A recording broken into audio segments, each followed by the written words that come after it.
Hi guys, දැන් වෙලාව හවස 4යි. දැන් මේ මම යුනි ඉවර වෙලා අපාර්ට්මන්ට් එකට ඇවිල්ලා යනවා අලුතෙන් අපාර්ට්මන්ට් එකක් බලන්න. අපි බලමු අද කොහොමද යන්නේ කියලා.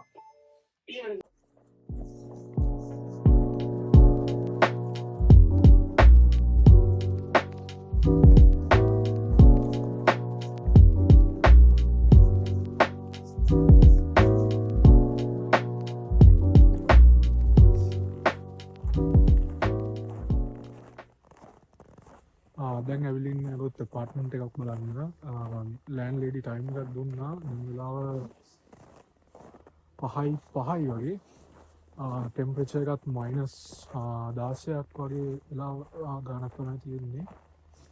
අපි ලෑන්ඩ් ලේඩි එකක් බලන් ඉන්නවා. මගේ රූම්මේට්ලා දෙන්නත් ඇවිල්ලා ඉන්නවා.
මේ තියෙන්නේ අපි අලුතෙන් බලපු අපාර්ට්මන්ට් එක.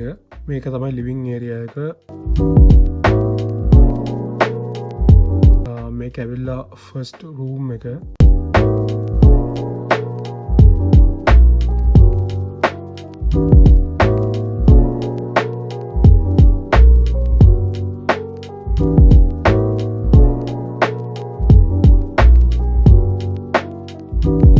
මේ තියෙන්නේ සෙකන්ඩ් රූම් එක. ඒක තමයි මම ඉන්න හදන්නේ. මොකද ඒකේ ටිකක් ඉඩ තියෙනවා. ඒක නිසා මට හොඳයි කියලා හිතුණා.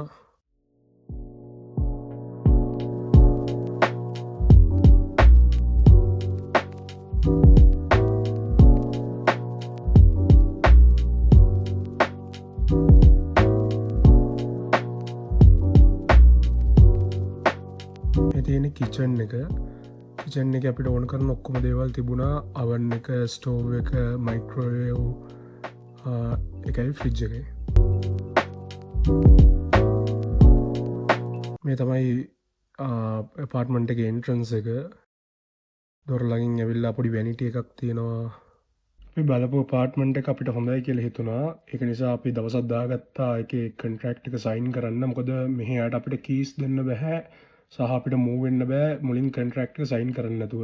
ගානත් එක්ක බැලුවම ඒ අපාර්ට්මන්ට් එක ගොඩක්ම හොඳයි. මොකද මේක උනේ අපිට රුබල්ස් කියන්නේ බෙලරුසියන් රුබල්ස් 1300ක් වගේ යුටිලිටිත් එක්ක.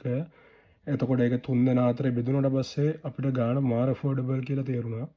මේ තියන්නේ ඒ පාර තමයි අපාර්ට්මන්ට් එකේ. ඒකට කියන්නේ ඌලිට්සක් කිරාවා කියලා. ඒක මාරම ලස්සන පැත්තක් මේ විටෙප්ස් වල. ක්‍රිස්මස් එක ඉවරුණත් මේගොල්ලෝ තාම ඩෙකොරේෂන්ස් එහෙම තියලා තිබුණා. මේ තියන්නේ ක්‍රිස්මස් ට්‍රී එකක් මේගොල්ලෝ හදපු.